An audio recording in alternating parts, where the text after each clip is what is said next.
अस्सलाम वालेकुम। आज इस कोर्स का सेशन नंबर 2 है और इस सेशन के अंदर हम लोग आगे फर्दर डिस्कशन करेंगे ड्रॉप शिपिंग के ऊपर। जो पिछला सेशन था उसके अंदर इंट्रोडक्शन हमने लिया था कि ड्रॉप शिपिंग का बिजनेस मॉडल काम किस तरीके से करता है, और आज के सेशन के अंदर हम आगे कुछ और चीज़ों के ऊपर बात करेंगे। नोट्स आप लोग लाजमी बनाएं हर सेशन का। उससे दो फायदे होंगे, एक ये कि आप एक ही दफ़ा कोर्स देखेंगे आपको सारी चीज़ें समझ में आ जाएंगी, और इन केस अगर आप कहीं मतलब रिवीजन करते हैं कोई चीज़ आपको, तो आपको पता होगा कि मैंने किस सेशन के अंदर क्या चीज़ समझाई थी। क्योंकि होता यह है कि मैं नंबरिंग कर देता हूँ सेशंस की 1 2 3 4 करके, टाइटल्स नहीं दे पाता उसको, क्योंकि एक सेशन के अंदर बहुत सारी चीज़ें बता रहा होता हूँ, तो वो मेरे लिए आसान नहीं होता मतलब एक स्पेसिफिक टाइटल देना किसी सेशन को। तो वो आप अपनी समझ के लिहाज से दे सकते हैं, तो उससे ये आसानी हो जाएगी आपको। एनीवे, हम लोग बात करते हैं आज के जो इंट्रोडक्शन हमने पढ़ा था पिछले सेशन के अंदर, ड्रॉपशिपिंग का बिजनेस स्ट्रक्चर क्या होता है। ठीक है, उसको थोड़ा प्रैक्टिकली देखते हैं। देखें, जैसे हर एक आम मतलब ऑनलाइन स्टोर होता है कि एक वेबसाइट है, उसके ऊपर एक प्रोडक्ट है वो आप बेच रहे हैं, वैसे ही इसका भी स्ट्रक्चर होता है, कोई अलग से नई चीज़ नहीं होती। अब जैसे कि एक स्टोर है, इस स्टोर के ऊपर इसने ये प्रोडक्ट लगाई हुई है। अभी प्रोडक्ट कैसे लगाई है इसको थोड़ा सा रिवर्स करके देखते हैं।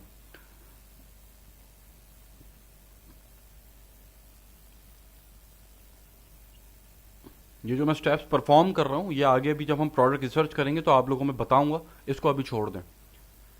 अब मैंने देखा कि अली एक्सप्रेस के ऊपर एक प्रोडक्ट है जो $2.17 की मिल रही है।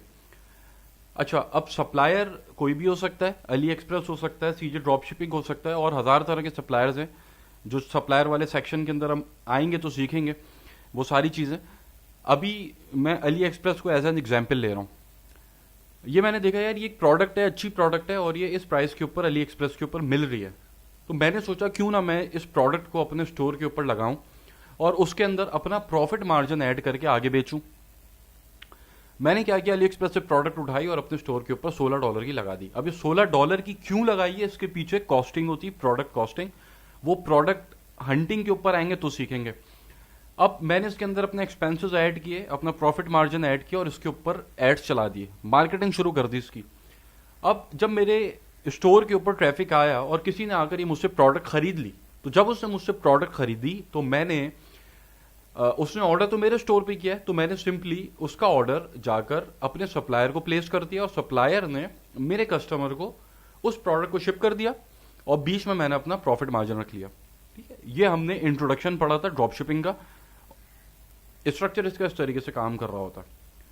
अब स्टोर जो होते हैं ड्रॉप शिपिंग के, वो कितनी तरह के होते हैं? मेनली दो तरह के स्टोर्स होते हैं, एक जनरल स्टोर होता है और एक नीश स्टोर होता है। दोनों के अपने फायदे हैं और दोनों के अपने नुकसान हैं।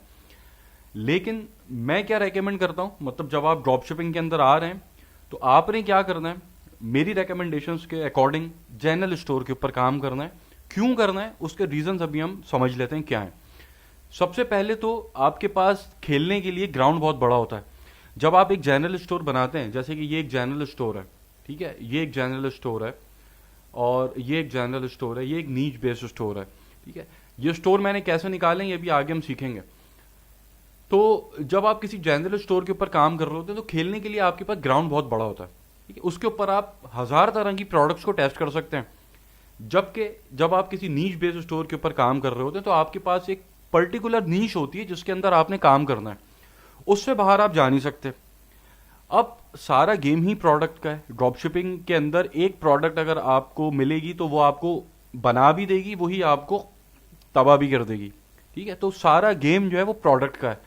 तो जनरल स्टोर के अंदर सक्सेस रेट ज़्यादा इसीलिए होता है कि वहां पर आपके पास प्रोडक्ट सिलेक्शन के लिए ग्राउंड बहुत बड़ा होता है, आप बहुत सारी प्रोडक्ट्स को उसके ऊपर टेस्ट कर सकते हैं। जबकि नीच स्टोर के ऊपर ऐसा नहीं है, आपको एक छोटे से ग्राउंड के अंदर खेलना है, उसी के अंदर आपने अच्छी प्रोडक्ट को निकालना है और उसको मार्केट करना है।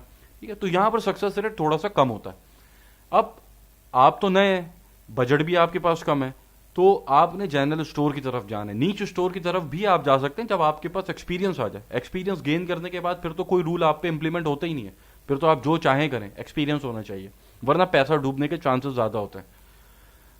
दूसरी एक अहम बात कि जनरल स्टोर के अंदर कस्टमर की साइकोलॉजी इन्वॉल्व होती है। वो कैसे होती है देखें, किसी भी बिजनेस को करने के लिए जो कंज्यूमर बिहेवियर है उसको समझना बहुत ज़रूरी है। अगर आप अपने कंज्यूमर का, जो आपकी प्रोडक्ट का कंज्यूमर है, उसका बिहेवियर समझ गए तो आप उसको चीज़ आसानी से बेच पाएंगे, वरना आपको वो चीज़ उसको बेचने में मुश्किलात पैदा होंगी। ठीक है, अब क्या है यहाँ पे साइकोलॉजिकल इफेक्ट क्या है? आपने कॉन्सेप्ट देखा होगा $1 शॉप का। ये अभी पाकिस्तान के अंदर भी चल रहा है और दुनिया भर में तो बहुत चल रहा है और बहुत अरसे से चल रहा है। अब एक मैं आपको छोटी सी एग्जांपल देता हूं, उससे आपको बिल्कुल क्लियर हो जाएगा कि आपने किस डायरेक्शन में जाना है, जनरल में जाना है या फिर नीश स्टोर में जाना है।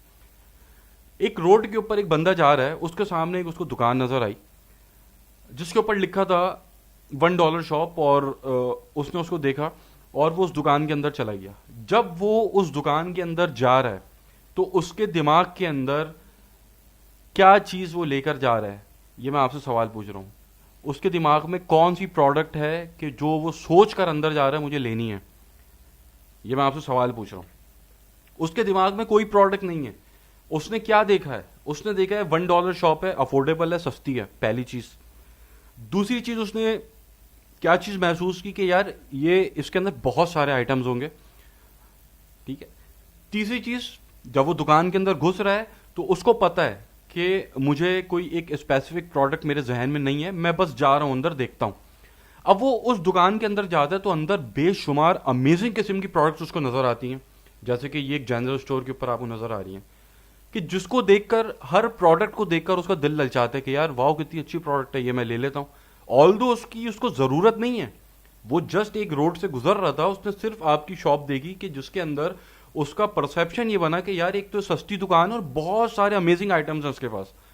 तो जब वो अंदर घुसेगा तो कुछ सोच के नहीं घुसेगा मुझे क्या खरीदना है, पहली बात ये। दूसरी बात ये, खरीदने के चांसेस उसके बहुत ज्यादा हैं। क्यों? क्योंकि वो कुछ सोच के नहीं घुसा अंदर उसने क्या खरीदना है। जब वो कुछ सोच के नहीं घुसा कि उसने आपके स्टोर के अंदर से क्या खरीदना है, तो इस चीज के चांसेस ज्यादा हैं कि अल्टीमेटली वो कुछ ना कुछ खरीद कर बाहर निकलेगा। अब एक प्रोडक्ट सिलेक्शन क्राइटेरिया होता है पूरा, जिसके ऊपर आपकी प्रोडक्ट उतरती है तो आप वो अपने स्टोर के ऊपर लगाते हैं। वो प्रोडक्ट हंटिंग में हम सीखेंगे। अब इसी के बरअक्स आप एक नीश स्टोर की एग्जांपल ले लें। एक बंदा रोड से गुजर रहा, सामने उसके एक नीश स्टोर आ गया, जैसे फॉर एग्जांपल ये पेट शॉप आ गई। अब वो उस पेट शॉप के अंदर सबसे पहले तो घुसेगा नहीं जब तक उसको वहां जो आइटम पड़े उसकी जरूरत नहीं होगी, पहली पॉइंट ये।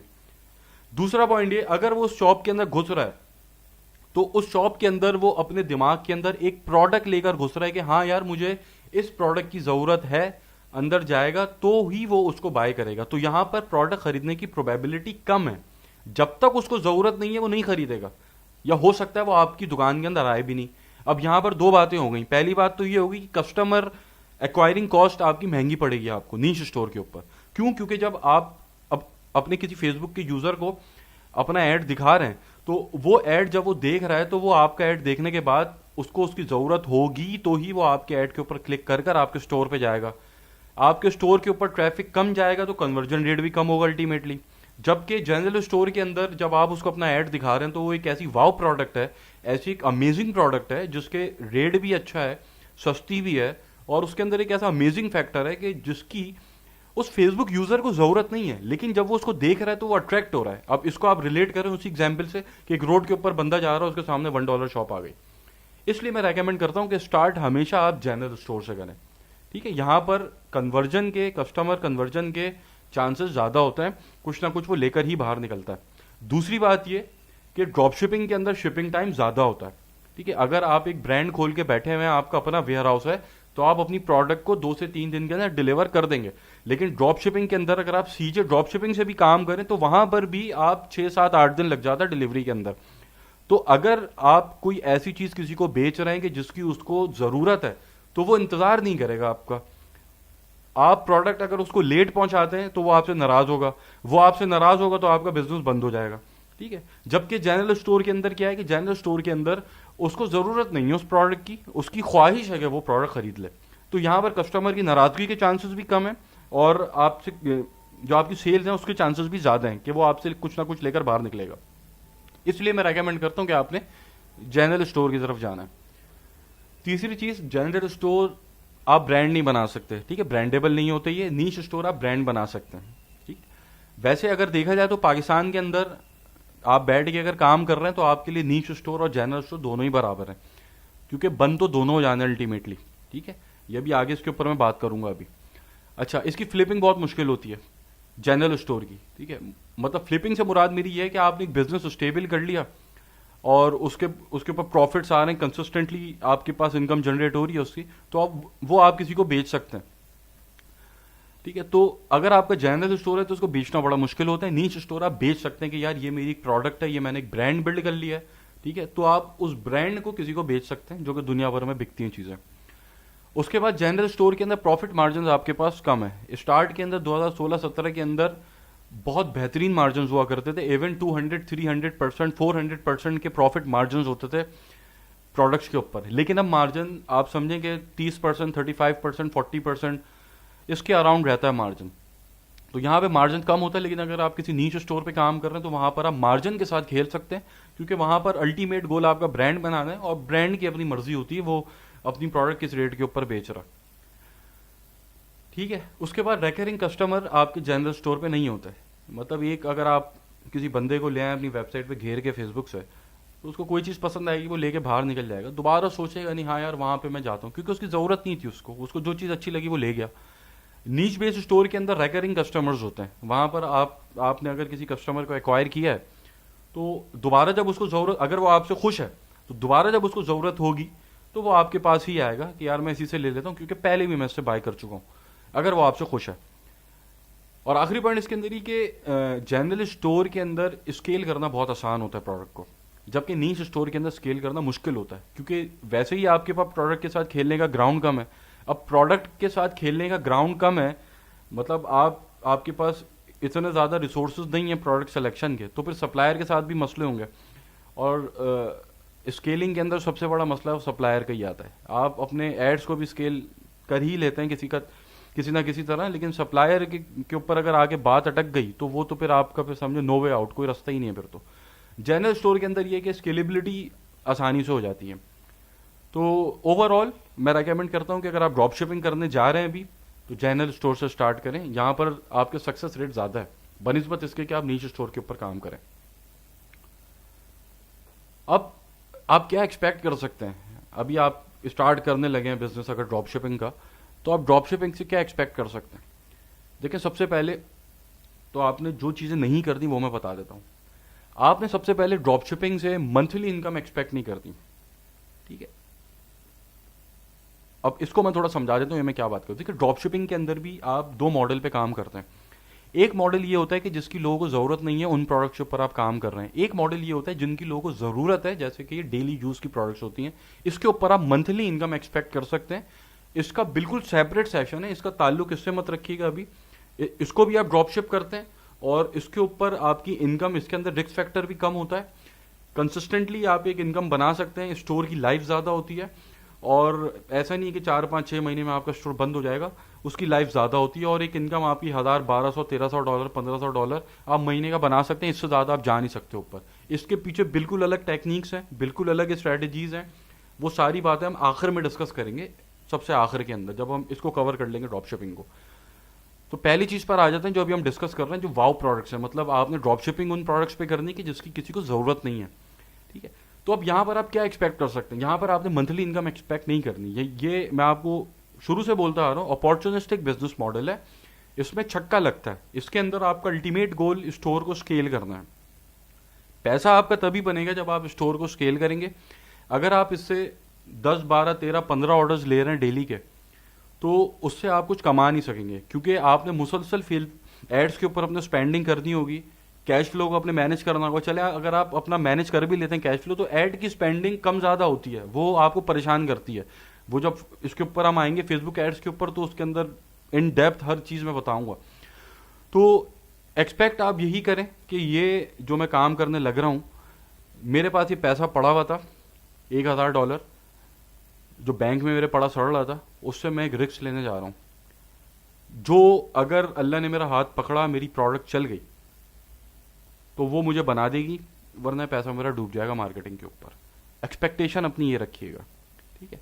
छक्का लगेगा, इतना बड़ा छक्का लगेगा, आप पैसा संभाल नहीं पाएंगे, इतना पैसा आएगा। इसको जरा हम देख लेते हैं अभी, इस वाली बात को, छक्के वाली बात को, जो मैं अक्सर कहता हूं कि इसके अंदर छक्का लगता है।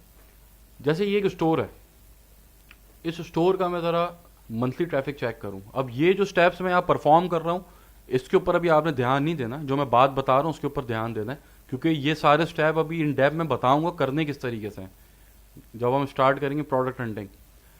तो इस स्टोर का ज़रा मैं ट्रैफिक चेक कर लेता हूँ। इस स्टोर का जो ट्रैफिक है इस वक्त 8,000 पर डे इसके यूनिक विजिटर्स हैं जो डेली इस स्टोर को विजिट कर रहे हैं आके। और थंब रूल के मुताबिक जो एक एवरेज सा ई कॉमर्स स्टोर होता है उसके ऊपर भी कन्वर्जन रेट 2% होता है। 2% का मतलब ये है कि अगर ये 8,000 पर डे विजिटर्स आ रहे हैं और 2% इसके कन्वर्जन रेट अगर हम एज्यूम करें तो 160 ऑर्डर्स पर डे ये ले रहा है। अगर एक ऑर्डर के ऊपर आप $5 भी नेट प्रॉफिट बचा रहे हैं तो $800 पर डे का आपका ये प्रॉफिट बनता है, नेट प्रॉफिट। इसको अगर आप 180 से मल्टीप्लाई करें, 1,44,000 per day multiply by 30, 43 lakhs per month. अगर ये स्टोर स्केल होने के बाद 6 महीना भी आपका चल गया, 2.5 करोड़ रुपए आप लेके बाहर निकलेंगे, 2.5 करोड़ रुपए लेके बाहर निकलेंगे। इसलिए मैं तो कहता हूँ ये एक अपॉर्चुनिस्टिक बिजनेस मॉडल है, ये छक्का लगता है इसमें छक्का लगेगा, करोड़ों बना सकते हैं हम। ठीक है, तो ये इसके अंदर बात थी कि आप इसके अंदर क्या चीज़ एक्सपेक्ट कर सकते हैं। अब जो बात जहां तक रही डेली यूज़ की प्रोडक्ट्स की, उन प्रोडक्ट्स की कि जिसको कस्टमर ढूंढ रहा है, तो उसके लिए स्ट्रैटेजीज बिल्कुल डिफरेंट है। उसके अंदर आपने फेसबुक एड्स भी चलाने हैं, साथ आपने गूगल एड्स भी चलाने हैं, वो बिल्कुल अलग उसकी टेक्निक्स हैं। उससे आप 1,000, 1,200, $1,500 एक्सपेक्ट कर सकते हैं। इन प्रोडक्ट्स को आप स्केल नहीं कर सकते। तो मैं तो वैसे रेकमेंड ही नहीं करता कि आप इन प्रोडक्ट्स की तरफ जाएं, लेकिन फिर भी अगर कोई जाना चाहे तो जा सकता है। या आपको रेगुलर बेसिस के ऊपर कंसिस्टेंट इनकम आपकी जनरेट होती रहती है और रिस्क इसके अंदर कम होता है बहुत। मतलब जो अभी आप सीखेंगे कि आपने इतने हज़ार यहाँ लगाने, इतने हज़ार वहाँ लगाने, इसके अंदर ज़्यादा इन्वेस्टमेंट भी नहीं होती, क्योंकि यहाँ आपने टेस्टिंग नहीं करनी, इन प्रोडक्ट्स के ऊपर आपने टेस्ट नहीं करना, कुछ सारा पैसा टेस्टिंग में जाता है। ठीक है, तो अब हम बात करते हैं हर्डल्स क्या आएंगे जब आप बिजनेस कर रहे होंगे, तो आपको क्या हर्डल्स आ सकते हैं। ये सारे मैं ओवरव्यू आपको इसलिए दे रहा हूँ कि बिजनेस के अंदर स्टेप इन होने से पहले आपके सामने हर चीज क्रिस्टल क्लियर होनी चाहिए कि ऐसा हो सकता है और ऐसा हो सकता है। कॉइन के दोनों रुख आपके सामने होने चाहिए। अब इसके अंदर हर्डल्स क्या आ सकते हैं। सबसे पहले तो अकाउंट सस्पेंशन के इश्यूज आते हैं। आपके पास स्ट्राइप का अकाउंट है, पेपैल का अकाउंट है, ट्रांसफरवाइज का अकाउंट भी, अगर आप कोई ऐसी पेमेंट करते हैं बड़ी, तो वो फिर आपसे वेरिफिकेशन मांग लेते हैं और फिर अल्टीमेटली बैन भी कर देते हैं। हर केस में नहीं होता, 100 में से 1%, 2%, 3% के साथ होता है, लेकिन उनके साथ भी हो जाता है। तो अकाउंट सस्पेंशन के इश्यूज होते हैं। जितना बड़ा आपका अकाउंट बनता चला जाता है उतने अकाउंट सस्पेंशन के जो इश्यूज हैं वो कम होते चले जाते हैं। शुरू के अंदर अकाउंट सस्पेंशन के इश्यूज सबसे ज्यादा होंगे। आप क्रॉस करेंगे $1,000 कम होंगे, $5,000 कम होंगे, $20,000 कम होंगे, 50,000। जितना आपका अकाउंट बड़ा होता चला जाएगा उतने ही आपके पास जो सस्पेंशन के चांसेस हैं वो कम होते चले जाएंगे। शुरू स्टार्ट के अंदर जब आप स्टार्ट करते हैं, क्योंकि आपके बिजनेस की लाइफ 5-6 महीने है, 5-6 इसके अंदर आपने करना ही यही है, बिजनेस में आना है। अपॉर्चुनिस्टिक बिजनेस मॉडल है, पहले बता चुका हूं, पैसा कमाना है, बाहर निकल जाना है, क्योंकि अल्टीमेटली अकाउंट बैन हो जाएंगे। लेकिन अगर आप इसको स्केल कर जाते हैं अपने स्टोर को और आपके अकाउंट के ऊपर मतलब एक अच्छा अकाउंट बन जाता है, बड़ा अकाउंट बन जाता है, तो उसके फिर चांसेस धीरे धीरे कम होना शुरू हो जाते हैं। लेकिन शुरुआत के अंदर जब आप स्टार्ट कर रहे होते हैं तो बहुत ज़्यादा चांसेस होते हैं कि आपके अकाउंट सस्पेंड होगा। अब उसकी प्रिवेंशन क्या करनी है वो जब मैं आपको अकाउंट बना के दिखाऊंगा, स्ट्राइप का, पेपैल का, ट्रांसफरवाइज का, तो उसके अंदर मैं साथ साथ ये भी समझाता रहूंगा कि ये काम करना है और ये काम बिल्कुल ही नहीं करना कि जो आपके अकाउंट सस्पेंशन का बाइस बने। ठीक है, उसके बाद सप्लायर के इश्यूज, जैसा मैंने पहले बताया कि आप स्केलिंग जब करने जाएंगे तो सप्लायर के इश्यूज आएंगे आपको। जैसे यहाँ पर एक एग्जांपल मैं आपको दिखा देता हूँ। ये प्रोडक्ट हम देख रहे थे, अब यहाँ पर ये चाइना का ऑप्शन भी दे रहा है, फ्रांस का ऑप्शन भी दे रहा है। ठीक है, अब फॉर एग्जांपल आप फ्रांस से शिप कर रहे हैं। ठीक है, फ्रांस से शिप करने के दौरान आपके जो स्टोर के ऊपर मतलब इसका जो स्टॉक है वो खत्म हो जाता है, तो अल्टीमेटली आपको कहाँ जाना पड़ेगा, आपको चाइना पे जाना पड़ेगा अगर आपने इसी के साथ काम करना है। तो कॉस्ट का फर्क आप देखें कितना है। ठीक है, फिर आपकी कॉस्ट का फर्क आता है, दूसरा फिर आपके टाइम का फर्क आता है, डिलीवरी टाइम का। ठीक है, तो ये इश्यूज आते हैं सप्लायर सिलेक्शन के ऊपर। ठीक है, तो ये आपकी स्केलिंग के अंदर जो है मसला करता है। दूसरा, फिर आपके फेसबुक ऐड की स्केलिंग के अंदर भी इश्यूज आते हैं। ये बहुत ज़्यादा नहीं आते, लेकिन आ जाते हैं कि आपकी कैंपेन स्टक हो जाती है एक पॉइंट के ऊपर आके। आपने एड्स रन करना शुरू किए और आप फेज 1 के ऊपर आए, आप फेज 2 के ऊपर आए, आप फेज 3 के ऊपर आके अटक गए। अब आपके पास डेली के 50 ऑर्डर आ रहे हैं, अब आपको चाहिए डेली के 70 ऑर्डर, 80 ऑर्डर, वो आप नहीं ला पाएंगे। आप अपना बजट बढ़ाएंगे, आपकी कैंपेन जो आपकी सेल्स गिरना शुरू हो जाएंगी। आप फिर बजट अपना मैनेज करेंगे, आपकी सेल्स मैनेज हो जाएंगी। फिर आप अपना बजट बढ़ाने की कोशिश करेंगे, फिर आपकी सेल्स गिरेंगी। एक पॉइंट आता है कि जहां पर आकर आपकी कैंपेन सैचुरेट हो जाती है। अब ये जो चीज़ें अभी मैं यहाँ पर इस्तेमाल कर रहा हूँ, जो मैं आपके सामने टर्म्स इस्तेमाल कर रहा हूँ, वो आगे फेसबुक एड्स के सेशन के अंदर इन डेप्थ मैं बताऊंगा। मतलब क्या है उसके अंदर आपने चीज़ें करनी है, क्या नहीं करनी, क्या बिहेवियर होता है कैंपेन का, वो सारी चीज़ें बहुत अंदर घुस के समझा दूंगा आप लोगों को। एक एक चीज़ कुछ नहीं छोड़ूंगा। तो स्केलिंग के जो इशूज़ होते हैं ये आपकी फेसबुक एड्स के ऊपर भी आ जाते हैं कि आपकी कैंपेन स्टक हो जाएगी और फिर आप बोलेंगे यार ये तो आगे नहीं बढ़ पा रही कैंपेन। अब वो स्टक जो हो रही कैंपेन वो 50 ऑर्डर पे भी हो सकती है, 10 ऑर्डर पे भी हो सकती है, 5 पे भी हो सकती है। अब आपके पास डेली के 5 ऑर्डर आना शुरू हो गए, अब आप खुश हो गए यार ये तो मेरे पास ऑर्डर आना शुरू हो गए, मेरी प्रोडक्ट मतलब चल गई है, अब मैं इसको स्केल करता हूँ। अब वो 5-6 ऑर्डर से ऊपर आप जा ही नहीं पाएंगे। आप बजट बढ़ाएंगे, आपकी सेल गिरेगी, फिर आप बजट बढ़ाएंगे। आप ऑल दो मैंने एक टेक्निक्स बताई हैं, प्रॉपर स्ट्रेटेजीज बताऊंगा कि स्केल किस तरीके से करते हैं कैंपेन को, ठीक है। उसके बाद भी स्टक हो जाती है कैंपेन, लेकिन एक प्रोडक्ट ऐसी होगी जो आपकी निकल जाएगी आगे, मतलब स्केल हो जाएगी इजीली। तो बस अल्टीमेट गोल ये है कि उस प्रोडक्ट तक पहुंचना है कि जो स्केल हो जाए। तो ड्रॉप शिपिंग का बिजनेस शुरू करने से पहले ये जो 2 सेशंस आज हुए हैं इसको बार बार रिपीट करके देखिएगा, उसके बाद स्टेप इन होइएगा इस बिजनेस के अंदर। अब जो हमारा 3rd सेशन होगा, उस 3rd सेशन के अंदर हम थोड़ा सा ये कवर करेंगे कि आपने क्या करना है क्या नहीं करना, ठीक है, या लोग क्यों फेल हो जाते हैं ड्रॉप शिपिंग में। उसको इन डेप्थ थोड़ा सा डिस्कस करने की कोशिश करेंगे प्रैक्टिकल स्टोर्स के ऊपर। और फिर हम आ जाएंगे अपने प्रैक्टिकल वर्क पे जो कि है प्रोडक्ट रिसर्च का, और फिर उसको हम फर्दर आगे लेके चलते रहेंगे इस कोर्स को। तो कोई क्वेश्चन हो व्हाट्सएप ग्रुप के ऊपर आप पूछ सकते हैं। अगर वहाँ वैसे तो मैं इतना रिप्लाई नहीं करता ग्रुप्स के ऊपर, आप मुझसे